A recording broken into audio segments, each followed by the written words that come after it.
राम ही सेवक परम प्यारा, राम जी को सेवक अत्यंत प्रिय है।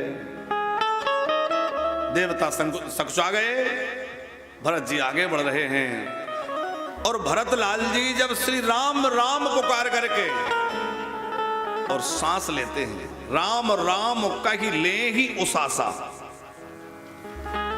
अग्रवाल जी, श्री भरतलाल जी जब राम पुकार करके श्वास लेते हैं तो चित्रकूट की शिलाएं पिघलने लग जाती हैं, पत्थर पिघल जाते हैं।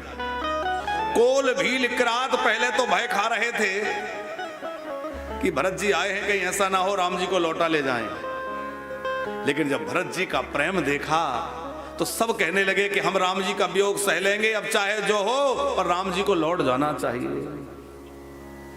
श्री भरतलाल जी अयोध्या के सिंहासन पर तो नहीं बैठे, लेकिन वह भरद्वाज प्रभृत जो महापुरुष हैं, महात्मा हैं, उन सबके हृदय सिंहासन पर बैठ गए।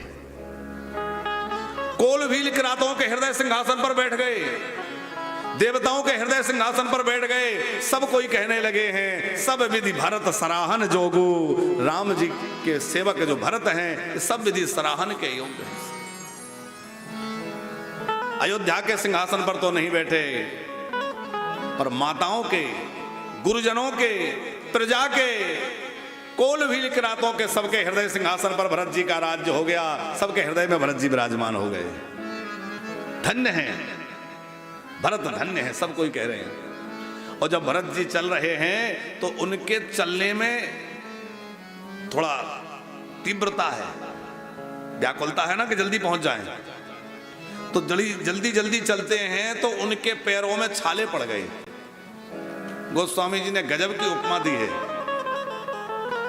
झलका झलकत पायन कैसे और पंकज कोस ओस गण जैसे।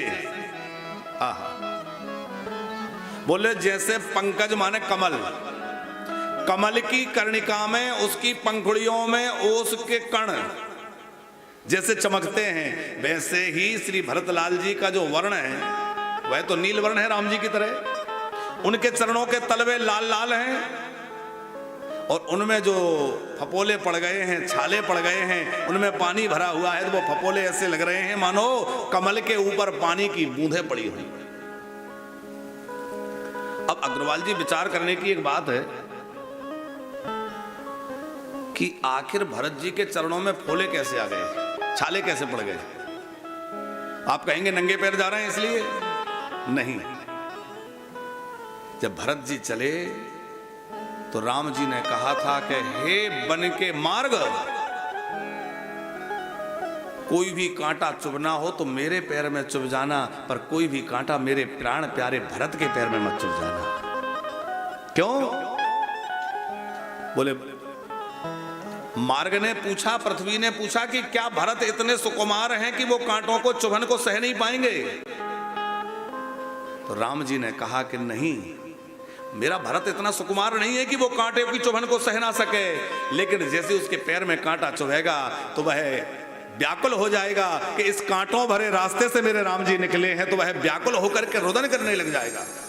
इस कांटों वाले रास्ते से राम जी गए हैं तो वह मेरी पीड़ा को अनुभव करके व्याकुल होगा, इसलिए भरत के पैरों में कांटे नहीं लगना चाहिए। दूसरी बात, भरत मेरे पीछे आ रहा है और राम के पीछे चलने वाले के पैर में भी कांटे लगेंगे तो ये दुनिया किसके पीछे चलेगी? जो राम का अनुगमन करने वाला उसके पैरों में भी कांटे चुभने लग गए तो ये संसार किसके पीछे चलेगी? तो राम जी ने कह दिया कि कोई भी कांटा, कोई भी कंकड़ भरत के पैरों में मत चुभना। इसलिए पृथ्वी जो है वो कोमल हो गई, जहां भरत जी पैर रखते हैं वो भूमि कोमल हो जाती है। ऊपर से जो गर्मी थी, ताप था, तो मेघों ने, बादलों ने आकर के वह धूप, वह गर्मी समाप्त कर दी। जैसा मार्ग भरत जी के लिए हो गया वैसा राम जी के लिए नहीं हुआ था, लेकिन भरतलाल जी के लिए मार्ग अत्यंत जो है कोमल बन गया। ऊपर से छाया हो गई, फिर छाया है, मार्ग कोमल है, पर भरत जी के पैरों में छाले कैसे आ गए? बोले राम ब्रह की अग्नि इतनी हृदय में धड़क रही है कि राम ब्रह की अग्नि से श्री भरतलाल जी के अंदर छाले आ गए। और भरतलाल जी आगे बढ़ते हुए जा रहे हैं।